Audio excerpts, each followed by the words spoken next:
واحلل عقدة من لساني يفقه قولي رب زدني علما اللهم صل وسلم على نبينا وحبيبنا محمد السلام علیکم ورحمۃ اللہ وبرکاتہ۔ معزز ناظرین اکرام، جیسا کہ آپ کے علم میں ہے، سورۃ البقرہ کی ابتدائی 5 آیات کا درس ہم مکمل کر چکے تھے، اور ابتدا میں ہی سورۃ البقرہ میں متقیوں کا تذکرہ ہے، اور یاد رہے کہ پہلی 7 آیات جو کہ پہلا رکوع ہے سورۃ البقرہ کا، اس میں متقیوں کا، ایمان والوں کا ایک تفصیلی اعتبار سے ذکر ہے، اور پھر اسی طریقے سے مختصراً اللہ کریم نے ایک اور گروہ کا بھی ذکر کیا ہے جسے خاص طور پر آپ کفار بھی کہہ سکتے ہیں۔ اب مزید آغاز کرتے ہیں اللہ کریم کی نصرت اور توفیق سے۔ یہ آیت نمبر 6 کا آغاز ہے۔ فرمایا اللہ کریم نے ان الذین کفروا سواء علیہم، بے شک وہ لوگ جنہوں نے کفر کیا برابر ہے علیہم ان پر، انذرتہم ام لم تنذرہم، آپ ان کو ڈرائیں یا نہ ڈرائیں، لا یؤمنون، وہ ایمان لانے والے نہیں۔ گویا کہ سورۃ البقرہ کی آیت نمبر 6 میں آیت کے متن سے، ٹیکسٹ سے ایسا لگ رہا ہے جیسے کہ آپ کسی کو دعوت ہی نہ دیں، جیسے کہ کسی کو آپ دعوت ہی نہ دیں، انذار و تبشیر کا معاملہ ہی نہ کریں، بظاہر ایسا لگ رہا ہے، لیکن حقیقت میں مفسرین نے اس کی وضاحت کچھ یوں کی ہے۔ اصل میں مراد یہ ہے اس سے کہ وہ لوگ جو کسی کے توجہ کے اس پر مرکوز ہو اور وہ اتفاقی طور پر یہ دعوت دین ان تک نہ پہنچا ہو تو وہ کافر ہو، اور جب دعوت ان تک نہیں پہنچے گی اور وہ ظاہر حالت کفر میں ہی ہوگا، تو اس کے حوالے سے یہاں بات کی جا رہی ہے کہ اگر آپ ان کو دعوت دیں گے تو یقیناً وہ ایمان لائیں گے۔ تو یہاں اس آیت میں ایک پہلو تو عمومی یہ ہے، یعنی عمومی طور پر ان کفار سے بات کی جا رہی ہے جو بظاہر جن تک دعوت نہیں پہنچی۔ یہ ڈسٹربنس ہو رہی ہے یا بند اور اوپر ہو رہا ہے، بات وہ صحیح طرح سے سمجھا نہیں پا رہا، یا تو ان کو، یا پھر میں خود اپنی آواز سے بات کروں تو پھر کلیئر ہو جائے گا، کیا خیال ہے؟ بھول جاتا ہوں بعد میں۔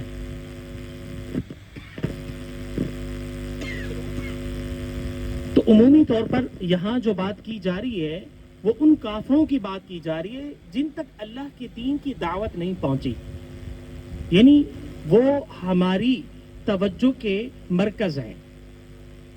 یہ ایک بات ہے، یعنی ان کو آپ دعوت دیتے رہیں گے، ممکن ہے ہماری دعوت سے وہ اسلام میں داخل ہو جائیں۔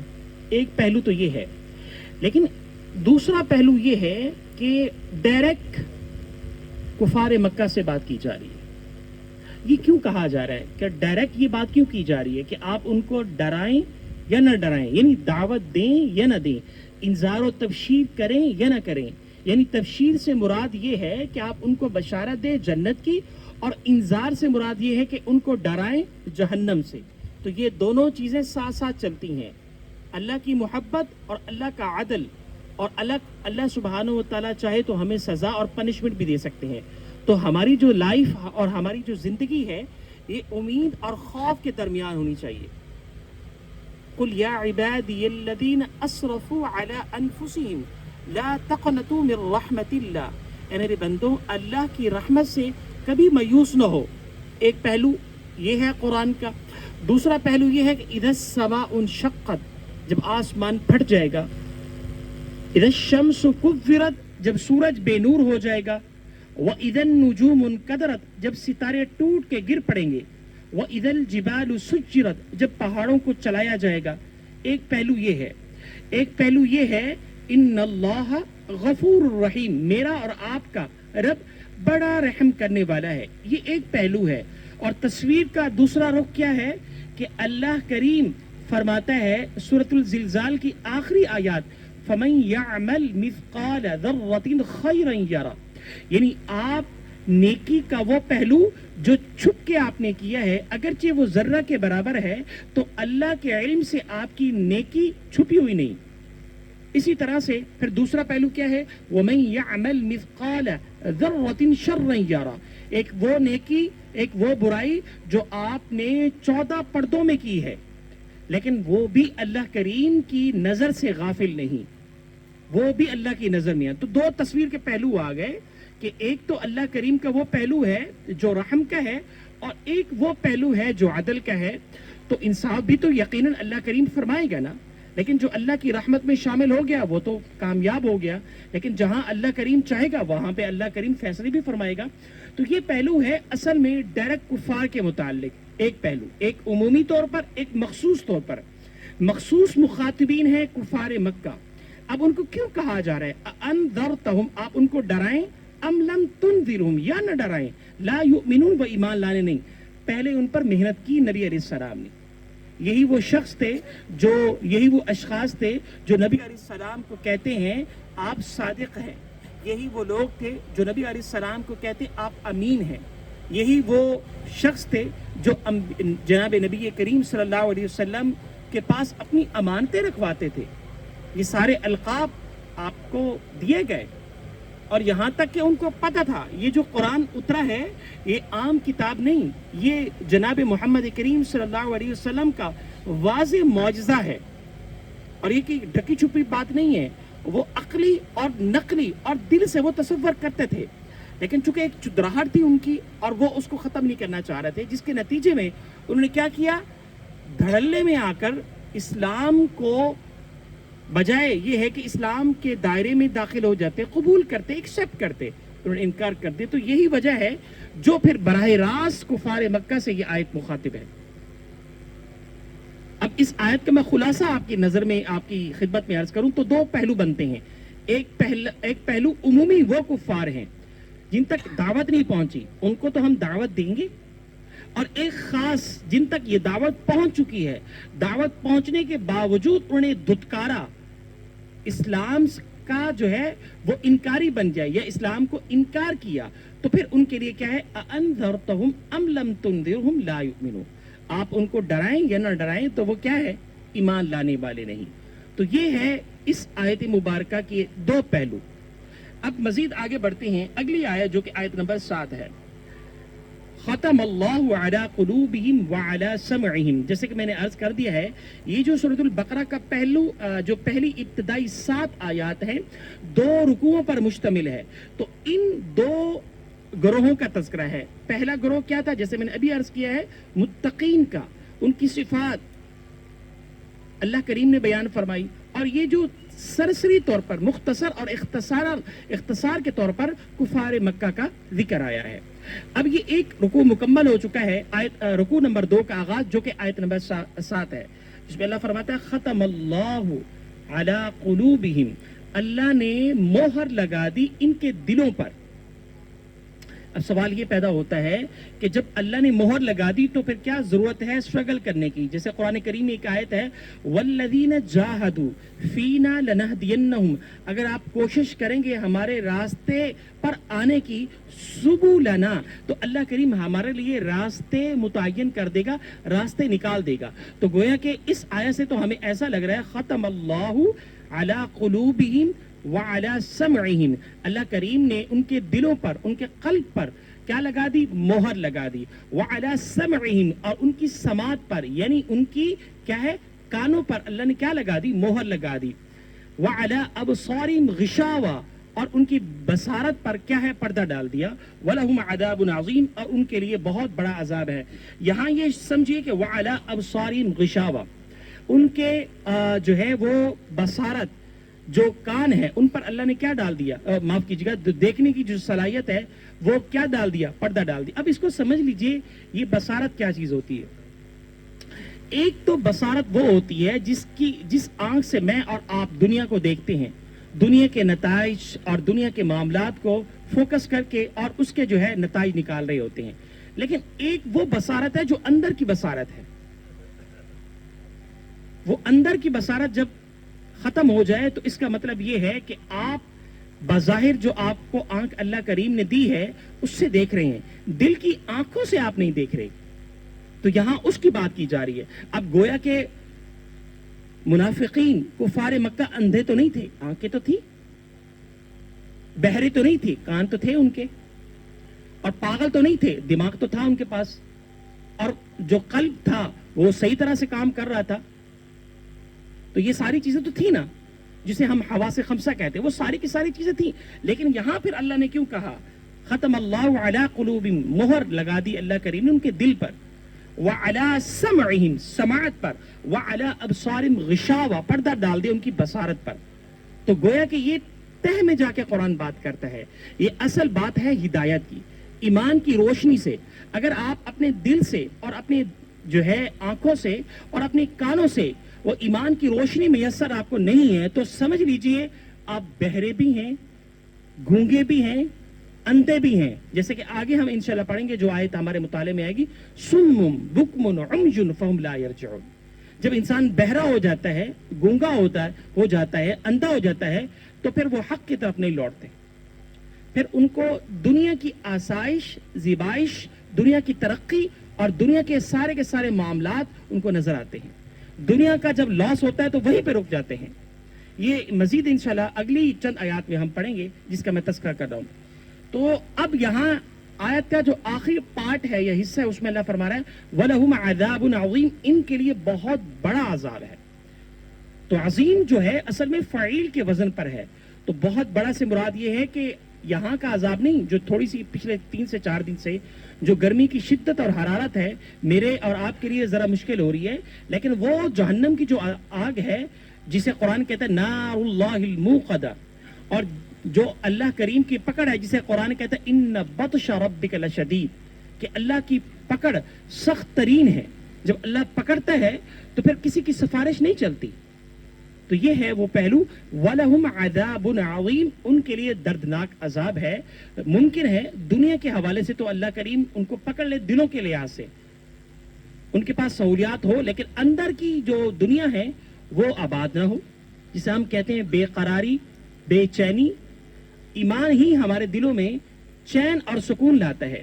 جب مین چیز ہی ہماری بند ہو جائے، یعنی قلب ہمارا بند ہو جائے، دیکھنے کے قابل نہ رہے، سوچنے کی صلاحیت نہ رہے، تو گویا کہ ہم ہر اعتبار سے کیا ہیں؟ بے راستہ ہو گئے. تو جب ہم بے راستہ ہوں گے تو ایک تو اللہ کی ناراضگی اور اوپر سے کیا ہے؟ پنشمنٹ ہو. اس کو یوں سمجھیے دنیا کے آسان الفاظ میں کہ ایک تو آپ کے پاس لاس کا معاملہ ہے، آپ کو بہت بڑا بزنس میں لاس آ گیا ہے، اوپر سے آپ کو جو ہے آزمائشیں آ رہی ہیں، خدا نخواستہ ایکسیڈنٹ ہو گیا ہے، بچے گھر میں بیمار ہیں، اور اوپر سے جو ہے گھر کے معاملات بالکل جو ہے ناساز ہیں. تو دونوں طرف سے کیا آ رہی؟ پریشانی آ رہی ہے. تو یہاں یہی وہ بات کی جا رہی ہے، ایک اعتبار سے کیا ہے؟ اندھے ہو گئے ہیں، دوسری اعتبار سے اس کو پنشمنٹ بھی مل رہی ہے، اللہ کا کوڑا بھی ان پہ برس رہا ہے. تو یہ ہے وہ آیت کا پہلو جو نمایاں کیے گیا ہے. اچھا، اس کے بعد جو ہے آیت نمبر 8 ہے جس میں اللہ فرماتا ہے وَمِنَ النَّاسِ، جو لوگ کہتے ہیں، مَن یقولو، کیا کہتے ہیں؟ آمنا باللہ، کہ ہم ایمان لائے اللہ پر، وبالیوم الآخر، اور آخرت پر ایمان لائے، وما ہم بمؤمنین، حالانکہ وہ ایمان نہیں لائے. اب مفسرین کی اس آیت کے ذیل میں 2 آرا ہے. ایک رائے تو یہ ہے کہ یہ تذکرہ جو کیا جا رہا ہے وہ منافقین کا ہے، اور دوسری رائے یہ ہے کہ یہ جو تذکرہ کیا جا رہا ہے جو آیت کردار کے اعتبار سے فٹ بیٹھ رہی ہے وہ علماء یہود ہے. وہ کیسے؟ کہ علماء یہود کہتے ہیں کہ بھائی ہم اللہ پر تو ایمان رکھتے ہیں اور آخرت پر بھی ایمان رکھتے ہیں، اور جتنے بھی انبیاء آئے ہیں سب پر ایمان رکھتے ہیں سوائے 2 انبیاء کے. نمبر 1 جناب عیسیٰ علیہ السلام، جناب عیسیٰ علیہ السلام اور جناب محمد کریم صلی اللہ علیہ وسلم. لہٰذا ہمیں بھی مسلمان کہنا چاہیے. تو کیسے ان کو مسلمان کہیں جبکہ قرآن تو کہتا ہے ما کان محمد ابا احد من رجالکم ولکن رسول اللہ وخاتم النبیین، محمد کریم صلی اللہ علیہ وسلم تم میں سے کسی کے باپ نہیں ہیں، وہ تو آخری نبی ہیں. تو گویا کہ نبی مکرم علیہ السلام کی نبوت کا انکاری وہ کیا ہے؟ اسلام کے دائرہ سے خارج ہے. اور نبی کریم صلی اللہ علیہ وسلم کو جو نبی مانتا ہے اور ان کی ہدایت پر، ان کے احکام پر عمل کرتا ہے تو گویا کہ وہ مومن کی شکل ہے. نبی اکرم صلی اللہ علیہ وسلم کو نبی تو مانتا ہے، البتہ کمزوری اور سستی ہے، تو یہ پھر درمیانی کیفیت ہو جائے گی. تو آگے ہم 3 گروہوں کا ملا کے کل ذکر کریں گے. اگر ٹوٹل گروہوں کا جو ہم تذکرہ کریں جو ان آیات مبارکہ میں بتایا جا رہا ہے وہ 4 گروہ ہیں. ایک گروہ تو وہ ہے جو متقین کا ہے, ایمان والوں کا. یہ گروہ ایسا ہے کہ جب اللہ پر ایمان رکھتا ہے تو یہ کہتا ہے تن من دھن میں اللہ کے لیے سب کچھ قربان کر دوں گا. پھر آسمان سے بارشیں آئیں, یا پھر اسی طرح دنیا کی آزمائشیں ہیں, یا پھر خوف کی ایک شکل ہے, یا پھر بزنس کا لاس ہے, میں نے اللہ کے راستے سے نہیں ہٹنا. یہ ہے ثم استقاموا تتنزل علیہم الملائکہ. یہ وہ لوگ ہیں جو مومن کی شکل اختیار کرتے ہیں. یہ پہلا تذکرہ ہے, یہ اعلیٰ کیٹیگری کے لوگ ہیں. دوسرے وہ ہیں جو اسلام تو قبول کر لیتے ہیں لیکن ان کا کیا ہے, یہ درمیانی کیفیت میں رہتے ہیں. یہ کہتے ہیں جہاں ایمان کی ضرورت ہوتی ہے وہ کسی درجے میں وہ بھی لے لیتے ہیں, جہاں دنیا کی ضرورت ہوتی ہے دنیا کو بھی ہاتھ سے نہیں جانے دیتے, لیکن جہاں فائدہ وہاں پہ. یہ درمیانی کیفیت ہے. ایک وہ لوگ ہیں جو اسلام لاتے ہی اس لیے تاکہ وہ اسلام کو نقصان پہنچائے, اور ایک وہ گروہ بھی ہے جو انہی کے اندر ہے, وہ نہ علماء یہود کا ہے نہ مسلمانوں کا ہے. یہ تو ایسا ہے کہ ان کا اسلام سے نہ ہی علماء یہود سے تعلق ہے, ان کا صرف تعلق دنیا سے ہے. دنیا کے جتنی بھی بینیفٹس ہیں وہ ان کے پاس آ جائے. جاتے ہیں جب علماء یہود کے پاس, ان سے تذکرہ کرتے ہیں کہ بھائی ہم تو آپ کے ساتھ ہیں, وہ خوش ہو جاتے ہیں. اب دل میں کہتے ہیں دیکھو یہ بھی خوش ہے, بڑے بے وقوف ہے یہ. اب مسلمانوں کے پاس جاتے ہیں, یہ منافقین کے الگ درجے کے لوگ ہیں. یہ تو اسلام میں داخل ہوتے ہی ان کا یہی ہوتا ہے کہ بھائی نام ہم اسلام کا لیں گے لیکن ہم کہیں گے مسلمان بھی ہیں, ہم یہودی بھی ہیں. اور یہ ہوتے دنیا پرست لوگ ہیں. مسلمانوں کے پاس بیٹھتے ہیں, ہم آپ کے ساتھ ہیں, تو ان کو جو ہے جب سیٹسفائیڈ کر لیتے ہیں تو جب وہ ان سے آگے پیچھے ہوتے تو کہتے نہیں, اور وہ خوش کر کے کہتے دیکھو کتنے بے وقوف ہیں, ہماری بات بھی مان لی, بڑی آسانی سے ہم نے ان سے بات منوا لی. دوسرے لوگوں کے پاس جاتے ہیں, یہودیوں کے پاس, تو ان کو یہی کہتے ہیں تو وہ بھی کہتے چلو ٹھیک ہے, تو کہتے ہیں یہ بڑے بے وقوف ہے. اور جہاں ان کو فائدہ ملتا ہے وہاں پہ لے لیتے. ایک جو ہوتے ہیں وہ پکے منافق ہوتے ہیں, جس کے حوالے سے قرآن سورۃ النساء میں اللہ نے بیان فرمایا ان المنافقین فی الدرک الاسفل من النار. یہ جہنم کے نچلے ترین درجے میں اللہ کریم ان کو جو ہے وہ عذاب دے گا. اب یہاں پر آگے ہم پڑھیں گے, یہاں پر آگے انشاءاللہ جو لفظ اللہ کریم نے بیان فرمایا منافقین کے لیے, وَلَهُمْ عَذَابٌ أَلِيمٌ, ان کے لیے بڑا عذاب نہیں ہے, ان کے لیے درد دینے والا عذاب ہے. ایسا عذاب جس میں تکلیف ہو, دکھ ہو, اور ایسا دکھ جو نہ برداشت ہونے والا ہو. یہ کس کے لیے آیت ہے؟ یہ منافقین کے لیے ہے. گویا کہ منافقین کافر سے زیادہ اسلام کو نقصان پہنچانے والے ہیں. ایک تو پکا کافر ہے, تو مجھے بھی پتا ہے, آپ کو بھی پتا ہے, ہم اندر کی باتیں شیئر نہیں کریں گے, ہمیں پتا ہے کافر ہے, ہمارے تو ہیں ہی دشمن. لیکن ایک جو کہتا ہے اسلام کا لبادہ اوڑھ کے ہمیں کہتا ہے میں آپ کا بھائی ہوں, مسلمان ہوں, تو ہم تو ان کو اندر کی باتیں شیئر کریں گے. تو اصل نقصان پہنچانے والا منافق ہے یا پھر کافر ہے؟ بتائیے کون ہے؟ منافق ہے. تو منافق کے لیے یہاں جو قرآن کریم نے لفظ استعمال کیا وَلَهُمْ عَذَابٌ أَلِيمٌ, ان کے لیے کیا ہے؟ دردناک عذاب ہے. اور جو کافر کے لیے لفظ قرآن کریم میں استعمال کیا ان آیات مبارکہ کے آگے پیچھے, وہ ہے وَلَهُمْ عَذَابٌ عَظِيمٌ, ان کے لیے بہت بڑا عذاب ہے. تو گویا کہ کافر کے مقابلے زیادہ پنشمنٹ کس کو ملے گی؟ منافقین کو. اب یہ وَمِنَ النَّاسِ مَن يَقُولُ آمَنَّا بِاللَّهِ وَبِالْيَوْمِ الْآخِرِ وَمَا هُمْ بِمُؤْمِنِينَ, جو لوگ کہتے ہیں کہ ہم اللہ پر اور یوم آخرت پر ایمان لائے, وَمَا هُمْ بِمُؤْمِنِينَ, حالانکہ یہ ایمان لانے والے نہیں. تو اس آیت مبارکہ سے دو ہی گروہ مراد ہیں مفسرین کی رائے کے مطابق, ایک علماء یہود اور ایک منافقین. منافقین کا تذکرہ اکثر مفسرین کہتے ہیں, اور علماء یہود کا کردار ہے وہ کردار اس آیت میں فٹ بیٹھ رہے. اس اعتبار سے بعض مفسرین کی یہ بھی رائے ہے. مزید اگلی آیت ہے آیت نمبر 9, جس میں اللہ سبحانہ وتعالیٰ فرماتا ہے یخادعون اللہ. اب یہی اسی گروہ کا تذکرہ مسلسل سے چل رہا ہے. یہی گروہ کیا کہتا ہے؟ یہ کوشش کرتا ہے کہ اللہ کو دھوکہ دینے کی.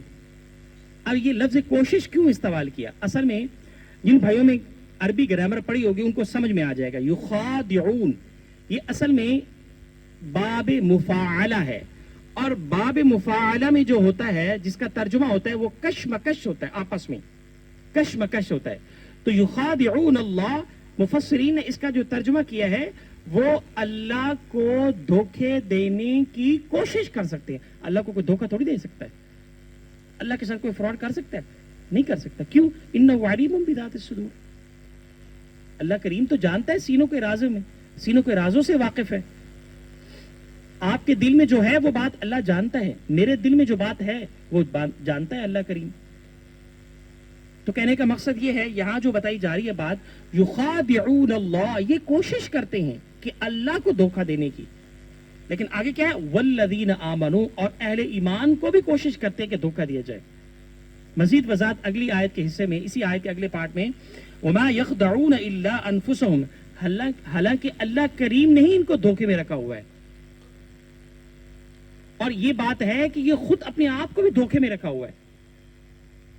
مجھے یہ بتائیے کہ ان قارون کان من قوم موسیٰ فبغى علیہم وآتیناہ من الکنوز ما ان مفاتحہ لتنوء بالعصبہ اولی القوہ اذ قال له قومہ لا تفرح ان اللہ لا يحب الفرحین. یہ قارون کا ذکر جو سورۃ القصص میں اللہ کریم نے بیان فرمایا، کیوں؟ فرعون کا ذکر قرآن کریم میں اللہ نے بیان فرمایا، کیوں؟ فرعون کے پاس دولت کی کمی تھی؟ نہیں. قارون کے پاس دولت کی کمی تھی؟ نہیں. آج کل بسا اوقات کچھ لوگ ہوتے ہیں وہ پروٹوکول کو اصل دین سمجھتے ہیں، حالانکہ یہ چیز نہیں ہے. یہ تو میری اور آپ کے لیے اللہ سبحانہ و تعالیٰ نے ایک اعتبار سے آزمائش رکھی ہے. اصل دین تو وہ ہوتا ہے جو آپ کے قلب میں ہو اور آپ کے اعمال میں نمایاں ہو. تو یہ جو بات یہاں جو کی جا رہی ہے، یہ دھوکہ کیوں دے رہے ہیں؟ دنیا پرستی کے اعتبار سے، کہ میں زیادہ سے زیادہ دنیا کما لوں، زیادہ سے زیادہ فائدہ حاصل کر لوں. اور یہی جو وجہ ہے جو علماء یہود کی، جس کو عام زبان میں ذرا اسٹرکٹ انداز میں ان کو فرعونی بھی کہہ سکتے ہیں، اسرائیل، یہ سارے انہی کے نام ہیں. یہ کس طرح سے آج آپ دیکھ لیں فلسطین پہ جو ہے وہ پچھلے 75 ایئر سے جو ہے وہ ظلم و ستم کی داستان جو ہے وہ چل رہی ہے. 18 میرے خیال میں 1815 میں انہوں نے جو ہے، ان کے جو فیصد تھی 5% یہ لوگ تھے اسرائیل والے، 5% لوگ تھے.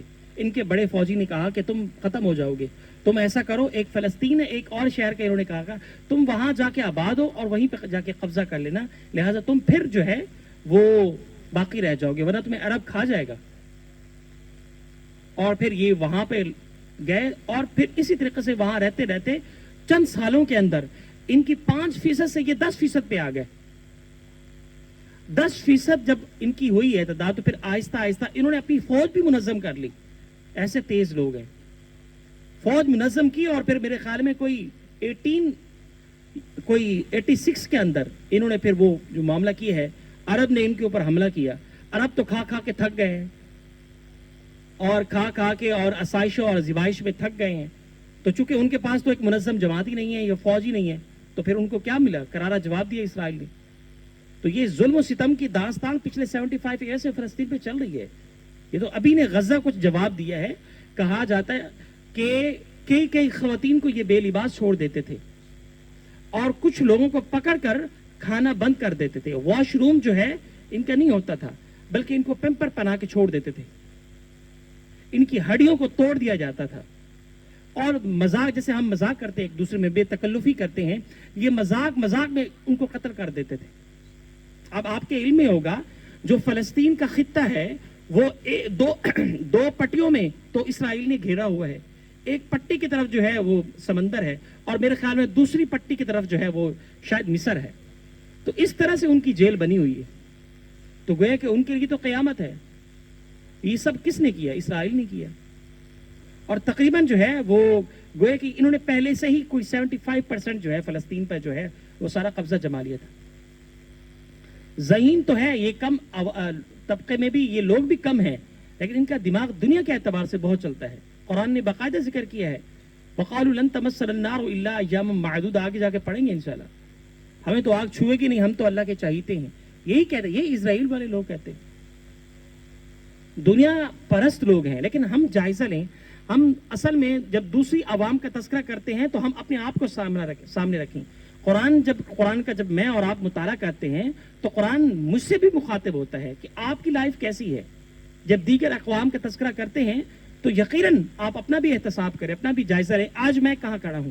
کہیں میری فجر کی نماز قضا تو نہیں ہو رہی، کہیں نماز میں میری سستی نہیں ہو رہی، کہیں میں والدین کا نافرمان تو نہیں ہوں، کہیں میں نے اللہ کے دین کو چھوڑا ہوا تو نہیں، کہیں میں قرآن سے دور تو نہیں ہوں، کہیں نبی کریم صلی اللہ علیہ وسلم کی سنت پر عمل کرتے ہوئے میں کہیں ہچکچاتا تو نہیں. فیشن آتا تو لوگ اپنے جو ہے وہ گھٹنے کی وہ جو ٹراؤزر ہے یا ان کی وہ پینٹ ہے وہ پھاڑ لیتے ہیں اور بڑے بڑے اتنے بدصورت لگتے ہیں کہ جب فیشن کی بات کی جاتی ہے تو اتنے سے بال سر پہ ہوتے ہیں، باقی سب ٹنڈا ہوتا ہے. شکل ایسی لگتی ہے جیسے بہترین خوبصورت انسان ہے لیکن شکل ڈاگ جیسی بنائی ہوتی ہے. لوگ فیشن پہ آتے تو پورا پورا ڈاگ بنا لیتے ہیں. ابھی ایک ویڈیو وائرل ہوئی تھی. لیکن ہمیں کیوں شرم آتا ہے نبی مکرم علیہ السلام کی سنتوں پر عمل کرتے ہوئے؟ ہمیں اسلام کی بات کرتے ہوئے کیوں شرم آتی ہے؟ کیوں؟ ہمارا ایمان کمزور ہے. ہم ایمان کے بہت نیچے والے طبقے میں جا چکے ہیں، جو ایک معاملہ 3 درجے کا ہے اس سے بھی نیچے جا چکے ہیں. چلے ہمیں ہاتھ میں اختیار نہیں ہے روکنے کا، چلے زبان سے برا کر لیں. اگر وہ بھی اختیار نہیں ہے تو کم سے کم درجہ تو یہ ہے، کم از کم دل میں تو برا جانیں. تو ہم قرآن کا جب مطالعہ کریں تو اپنا احتساب یا اپنا جائزہ ضرور لیں. ایسا نہ ہو کہ دوسری قوموں کا تذکرہ کرتے کرتے اپنے آپ کو بھول جائیں. وَكُلُّهُمْ آتِيهِ يَوْمَ الْقِيَامَةِ فَرْدًا، کہ ہم مجھ سے تو رفیق سے تو جواب ہوگا، اللہ تعالیٰ پوچھے گا آپ سے، اللہ کریم سوال کرے گا نمازیں کیسی ہیں تمہاری عبادات کیسی ہیں، تمہاری زکوٰۃ کیسی ہیں، اگر حج فرض ہو چکی ہے وہ حج کی ادائیگی کی ہے یا نہیں کی ہے، حالت تکلیف میں ہے پھر بھی نماز آپ نے چھوڑ دی یا پڑھی ہے، والدین اگر زندہ ہے ان کی خدمت کی ہے یا نہیں کی ہے، اساتذہ کا احترام کرتے ہو یا نہیں کرتے، پڑوسیوں کا خیال رکھتے ہو یا نہیں رکھتے ہو، غربا فقراء مساکین کا اگر جہاں تک ممکن ہو خیال رکھتے ہو یا نہیں رکھتے ہو، ملک کے ساتھ وفادار ہو یا بے وفائی کرتے ہو. یہ ساری چیزیں اللہ پوچھ سکتا ہے ہم سے. ہم دوسروں پر تو تجزیہ کریں، دوسرے کی لائف کا انالیسس کریں، لیکن اپنی آپ کو نہ بھولیں، کبھی بھی نہ بھولیں. آخر میں اکیلے میں بیٹھ کے اللہ کے بارگاہ میں بیٹھ کے روئیں، بچوں کی طرح روئیں، اپنے آپ اللہ کے سامنے پیش کریں، اپنے گناہوں کو اعتراف کریں. جیسے چھوٹا سا بچہ ہوتا 6 ماہ کا، تھوڑی سی تکلیف ہو اللہ کے سامنے رو، وہ ماں کے سامنے رو رو کے برا حال کر دیتا ہے. اور ماں کی جیب میں پیسے نہیں ہیں، باپ کی جیب میں پیسے نہیں ہیں، وہ دوڑے گا ادھر جائے گا، بیچاری بے قراری ان کو تڑپائے گی، خدا کے لیے کچھ پیسے دے دو، میرا بچہ بیمار ہے، بھاگے گا، 10 لاکھ بھی لگے گا، زمین بیچے گا، ادھر کرے گا، بچے کو ٹھیک کرے گا. کیا بچے کی طرح بے قراری ہمارے دل میں ہوتی ہے کہ اللہ سے مانگے؟ اگر ہوتی ہے تو اللہ کا شکر ادا کریں، نہیں ہوتی ہے تو یہ بے قراری پیدا کرے اپنے اوپر.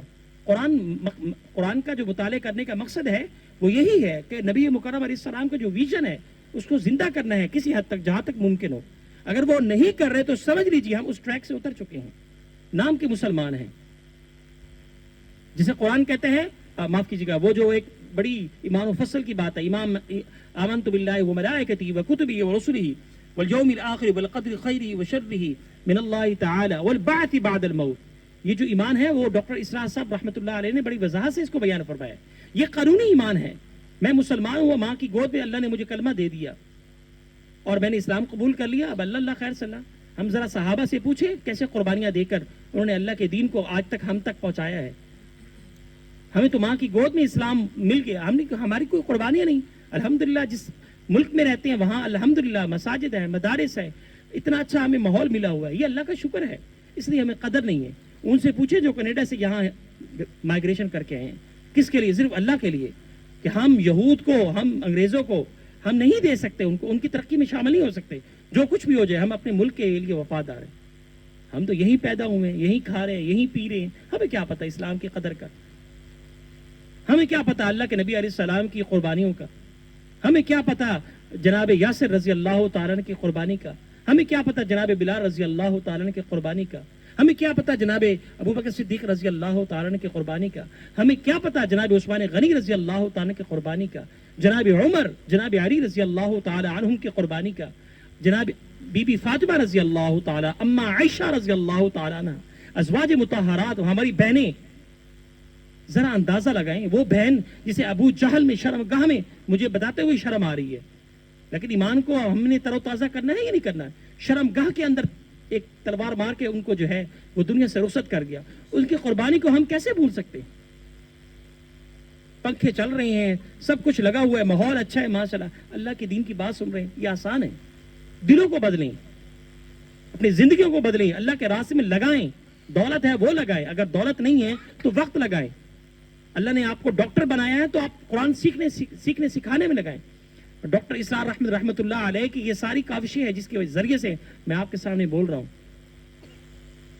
آپ لگائیں اللہ کے لیے وقت, تن, من, دھن. اللہ اس کے بدلے آپ کو جنت الفردوس دے گا, اور اللہ آپ کو ایسا گھر دے گا کہ پاکستان بھی آپ کے گھر کا مقابلہ نہ کر سکے. اور آپ کا جو بڑا جو ہے وہ یہ راکٹ اور یہ جہاز گھومتے رہے آپ کے گھر میں پورا نہ گھوم سکے. اللہ آپ کو ایسی جنت دے گا. ہمیں جنت کا شوق ہونا چاہیے. دنیا کا شوق ہمیں تو ویسے تڑپا کے رکھ دیتا ہے. جتنی دنیا جو ہے فراخ ہوتی ہے اتنا ہی دل میں پریشانی ہوتی ہے. ہائے فلاں ٹیکس بھرنا ہے, اب یہ ٹیکس آ گیا, اب یہ جرمانہ لگ گیا. لیکن دنیا میں تو یہ ساری چیزیں نہیں ہوگی. الا قیلا سلاما سلاما, وہاں سلام ہی سلام ہوں گے. جنت میں بے پناہ آپ کو اللہ کریم وہ چیزیں عنایت فرمائیں گے جو آپ تصور ہی نہیں کر سکتے. تو جنت کا شوق رکھیں, اللہ کی زیارت کا شوق رکھیں, نبی کی زیارت کا شوق رکھیں, جنت الفردوس اللہ سے مانگتے رہیں, تو یہ سب کچھ مل جائے گا. دنیا تو عارضی ہے. تو کہنے کا مقصد ہے اگر ہم اللہ کے سامنے بچوں کی طرح نہیں رو سکتے, اکیلے میں بیٹھ کے گڑگڑا نہیں سکتے, تو سمجھ لیجیے ہمارا ایمان کمزور ہے. رونا چاہیے ہمیں, اکیلے میں بیٹھ کے تھر تھرانا چاہیے. نہیں آ رہا تب بھی آپ جان بوجھ کے اپنے آپ کو اس طرح سے تھر تھرائیں. کہاں پہ, یا اللہ میں ڈر رہا ہوں تیرے خوف سے. پھر مسکرائیں, یا اللہ میں تیری رحمت کی امید بھی رکھتا ہوں میرے مالک. آنکھوں سے آنسو بھی نکالیں اللہ کی وہ خوف الہی سے, اور اللہ کی امید سے اپنی مسکراہٹ بھی باقی رکھیں. یہ کیوں نہیں ہو رہا ہمارے یہاں؟ ہونا چاہیے. قرآن اسی کی تصویر پیش کرتا ہے. قرآن قصے کہانیوں کی کتاب تو نہیں ہے. اگر قصے کہانیاں اللہ کریم نے بیان بھی فرمائی ہیں, یہ ماضی کے ہمارے عبرت کے لیے, ہمارے سبق کے لیے. اگر اس سے ہم نہیں سیکھ رہے تو سمجھ لیجیے ہمیں ضرورت ہے نبی مکرم علیہ السلام کی تعلیم کی زیادہ سے زیادہ. یہ ہے وہ بات جو میں آپ کی خدمت میں عرض کر رہا ہوں. اگلی آیت فی قلوبہم, جو کہ آیت نمبر 10 اور آج کے درس کی ہماری آخری آیت ہے. فی قلوبہم مرض فزادہم اللہ مرضا, ان کے دل میں بیماری ہے جو اللہ کریم مزید بڑھاتا جا رہا ہے. اس بیماری کو اللہ کریم کیا بڑھاتا جا رہا ہے؟ مزید بڑھاتا جا رہا ہے. آج میرے پاس 10 کروڑ ہے, میں کیا کروں گا؟ کوشش ہوگی انشاءاللہ اگلے سال 20 کروڑ ہو جائے. آج میرے پاس اللہ نے محل دیا ہے, یہ بری بات نہیں ہے, بری بات نہیں ہے. میں اس لیے یہ بات عرض کر رہا ہوں کہ ہم کمپیئر کریں دنیا کو آخرت میں. کیا ہم نے کبھی سوچا ہے کہ الحمدللہ اس سال میں نے 20 صورتیں یاد کی ہیں تو اگلے سال انشاءاللہ میرا ایک پارا ہو جائے گا. آج میں نے ایک صورت ترجمے کے ساتھ پڑھی ہے, انشاءاللہ اگلے ایک ہفتے میں 3 صورتیں پڑھ لوں. کبھی یہ بھی ہم نے اسکیجول بنایا ہمارا؟ کبھی یہ بھی سوچا ہے؟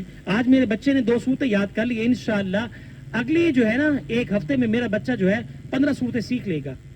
آج میں نے جناب ابو بکر صدیق رضی اللہ تعالیٰ عنہ کی سیرت پڑھی ہے, انشاءاللہ اگلے ہفتے یا اگلے دن میں جناب عثمان غنی رضی اللہ تعالیٰ عنہ کی سیرت پڑھوں گا, یا جناب عمر رضی اللہ تعالیٰ کی سیرت. کبھی یہ بھی پلان بنایا ہم نے؟ کیوں؟ اس لیے ہم پلان بناتے ہیں جو دنیا ہے, دنیا کا بنیادی مطلب بھی قریب ہو جانا ہے. میں اور آپ, ہماری جو نیچر اللہ نے بنائی ہے وہ قریبی چیزوں سے زیادہ متاثر ہوئے ہیں. وہ سرائکی میں اور پنجابی میں کہتے ہیں, وہ مجھے آ نہیں رہی, اس کا مفہوم بتا دیتا ہوں. جو نقد ہوتے ہیں وہ جلدی, اور جو ادھار ہوتے ہیں وہ جو ہے وہ بعد میں. ابھی میں اردو میں بتا دی, سرائکی میں ایک مثال ہے اصطلاح, وہ مجھے آ نہیں رہی تو وہ ذہن میں ہے, وہ مفہوم بتا دیا. تو فی قلوبہم مرض, ان کے دل میں بیماری ہے. فزادہم اللہ مرضا, اللہ کریم اس بیماری کو مزید بڑھا رہا ہے. اب یہ جو آیت ہے میں آپ کی خدمت میں پہلے عرض کر چکا ہوں, جو کہ بعد میں آ رہی ہے. وَلَهُمْ عَذَابٌ أَلِيمٌ, یہ ہے منافقین کا تذکرہ. ان کے لیے دردناک عذاب ہے, اور ایسا عذاب ہے جو اندر تک جائے گا. اندر سے مراد کیا ہے؟ آپ کو پتہ ہے جہنم کیسی ہے؟ اللہ ہم سب کو بچائے, آمین. جب جہنم میں اللہ کریم کسی بندے کو نازل اس میں ڈالیں گے تو جہنم کا فصب علیہم ربک صوت عذاب, جہنم میں ڈالیں گے تو ایک کمرہ ہے, جہنم کے اوپر بھی بند کر دیں گے. پھر جہنم کی جو تہ فرش ہے وہ بھی آگ کا ہے. پھر جہنم کا جو بستر ہے وہ بھی آگ کا ہے. جو جہنم کا بستر ہے وہ بستر کے نیچے جو چارپائی بیڈ ہے وہ بھی آگ کی, اور اس کو لپیٹ دیا جائے گا, پریشر کوکر کی طرح اس کو بند کر دیا جائے گا. ان جہنم مرصاد, جہنم انتظار میں ہے. تو کہنے کا مقصد یہ, کیا جہنم کا خوف ہمارے پاس ہے؟ اللہ کی رحمت کی امید ہمارے دل میں ہے؟ تو یہ ہے وہ بات وَلَهُمْ عَذَابٌ أَلِيمٌ، منافقین کا باقاعدہ تذکرہ ہو رہا ہے، ان کے لیے دردناک عذاب ہے۔ کیوں دردناک عذاب ہے؟ بِمَا كَانُوا يَكْذِبُونَ، اس وجہ سے کہ یہ اللہ کے انکاری ہیں، اللہ کی آیات کو جھٹلاتے ہیں۔ تو ذرا تصویر کا رخ اپنے ساتھ رکھیں کہ ہم اللہ کی کہیں خدا نہ خواستہ زبان سے تو نہیں جھٹلا رہے، البتہ اعمال سے تو نہیں جھٹلا رہے۔ تو اگر جھٹلا رہے اعمال سے، فوراً اللہ کی بارگاہ میں توبہ کریں، کبھی بھی توبہ کے بغیر نہ سوئیں۔ اللہ کریم سے دعا ہے کہ وہ جناب محمد کریم صلی اللہ علیہ وسلم کی کامل مکمل زندگی پر عمل کرنے کی توفیق عطا فرمائے۔ تو میرے درس کا جو خلاصہ، ان 5 آیات کا خلاصہ یہ ہے کہ ہم حقیقت میں اللہ سے محبت کرنے والے بن جائیں۔ کوئی مجھے دیکھ رہا ہے، اکیلے میں ہوں تو میرے ہاتھ میں موبائل ہے، آگے کوئی تصویر ایسی آ گئی ہے جو بے لباس ہے، ایسے کر دوں۔ کیوں؟ آپ کی وائف تو نہیں دیکھ رہی، وہ تو ڈانٹے گی۔ اور کون دیکھ رہا ہے؟ میرے بچے بھی نہیں ہیں۔ اور کون دیکھ رہا ہے؟ اندھیرا ہے، نہیں اللہ دیکھ رہا ہے، نہیں میں نہیں دیکھ سکتا۔ کوئی آپ کو دیکھ رہا ہے، یہ ہے مومن کی شان۔ کوئی آپ کو دیکھ رہا ہے، آپ اکیلے میں موبائل دیکھ رہے ہیں، کوئی مووی دیکھ رہے ہیں اسلامی، اس کے اندر کوئی ایڈ آتا ہے تو چھپا لیں، نہیں میرا اللہ دیکھ رہا ہے۔ یہ تنہائی میں یہ چیزیں پیدا کریں، دیکھیں پھر ایمان کی جو کیفیت ہوگی وہ آپ سنبھال نہیں سکیں گے۔ پھر آپ کی آنکھوں سے جو روشنی ٹپکے گی، جو آپ کے چہرے سے نورانیت ٹپکے گی، پھر لوگ آپ کو دیکھ کر اللہ کے دین میں آئیں گے۔ یہ جو تنہائی ہے نا، وہ تنہائی گناہوں سے پاک کر لیں۔ میں آپ کے سامنے بات کر رہا ہوں تو میں ظاہر ہے آپ لوگوں کا میرے سامنے بات ہے، توجہ سے سن رہے ہیں تو اللہ مجھے جذبات دیتا ہے، اور اللہ خود میری زبان کو چلاتا ہے، اللہ خود اپنی بات نکلواتا ہے۔ لیکن میں جب اکیلا ہوتا ہوں تو پھر میں کیا کرتا ہوں؟ کیا اکیلے میں بھی میری اسی طرح تنہائی، اسی طرح انداز ہوتا ہے جس طرح اب میں بڑے اللہ کی بات کر رہا ہوں؟ اگر ہوتا ہے تو اللہ کا شکر ہے، نہیں ہوتا تو اسی طرح جس طرح میں ہوں اسی طرح آپ بھی ہیں، ہم سب ایک ہی طرح کے انسان ہیں۔ ہمیں اکیلا تنہائی میں اپنی گناہوں کو صفایا کرنا ہے، اللہ کی محبت جو ہے وہ دل میں پڑنی ہے۔ چلیں جی دعا کر لیتے ہیں۔ اللہم لک الحمد کما انت اہل، فصلی علی محمد کما انت اہل، وفعل بنا ما انت اہل، انک اہل التقوی والمغفرہ۔ اللہم ربنا ظلمنا انفسنا وان لم تغفر لنا وترحمنا لنکونن من الخاسرین۔ یا اللہ ہمارے گناہوں کو معاف فرما، یا اللہ ہمارے صغیر کبیر گناہوں کو معاف فرما، یا اللہ ہمیں نماز کا پابند بنا، اپنے رسول کی مکمل اتباع کرنے کی توفیق عطا فرما، یا اللہ ایمان کی تر و تازگی نصیب فرما، یا اللہ پاکستان کی حفاظت فرما، یا اللہ ملک پاکستان کی معیشت مستحکم فرما، غزہ کے مسلمانوں کی مدد فرما، فلسطین کے مسلمانوں کی مدد فرما، مسجد حرام کی حفاظت فرما، مسجد نبوی کی حفاظت فرما، یا اللہ بیت اللہ کی حفاظت فرما، امت مسلمہ کو یا اللہ اپنی طرف رخ کرنے کی ہمت طاقت نصرت فرما، یا اللہ تو ہم سے راضی ہو جا، یا اللہ ہماری تنہائیوں کو گناہوں سے پاک کر دے۔ سوشل میڈیا نے ہمارے بچوں کو، ہماری یا اللہ عزت کو یا اللہ پامال کر کے رکھ دیا ہے، نہ جانے ہر کوئی ویڈیو، کوئی نہ کوئی ویڈیو یا اللہ ہماری بیٹیوں کے حوالے سے وائرل ہو رہی ہوتی ہے۔ یا اللہ ہم ان چیزوں سے یا اللہ ہمیں پاک کر دے، اپنی صحیح معنوں میں 24 گھنٹے کی زندگی یا اللہ اپنی زندگیوں میں لانے کی توفیق عطا فرما، اور تیرے دین کو نافذ کرنے کی یا اللہ کوشش کرنے کی ہمت اور طاقت اور نصرت فرما، زندگی اسلام کے مطابق گزارنے کی توفیق عطا فرما۔ اے میرے مالک خاتمہ ایمان پر فرما، اللہم امین، وصلی اللہ تعالی علیہ وسلم۔